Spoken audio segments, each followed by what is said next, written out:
এখন অবধি আমাদের যে গাড়িটা পানিতে পড়েছে সৌহার্দ্য পরিবহন পানির নিচেই আছে।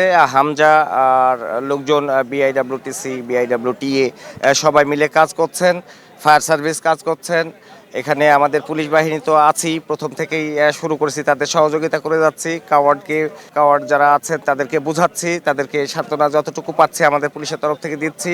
এদিকে প্রচুর বৃষ্টি হয়েছে, ঝড় হয়েছে, তখন একটু কাজের বিঘ্ন হয়েছে। এখন কাজের এখন লিফটিং চলতেছে। মূলত পানির গভীরতা অনেক বেশি, যার কারণে একটু লেট হয়েছে। তবে সবারই আন্তরিকতায় আশা করতেছি খুব শর্ট টাইমে আমরা কাঙ্ক্ষিত ফল পাবো।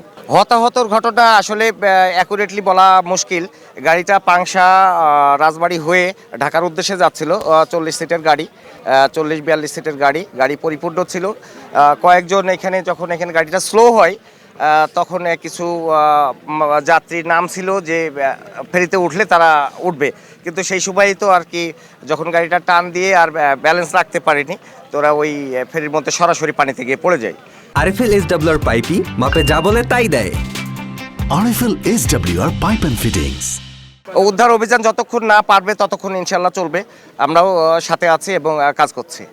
আহত একজন হাসপাতালে চিকিৎসাধীন অবস্থায় আছে, আর মোট 3 জন গিয়েছিল, 2 জন মৃত অবস্থায় এখনো হাসপাতালে আছে।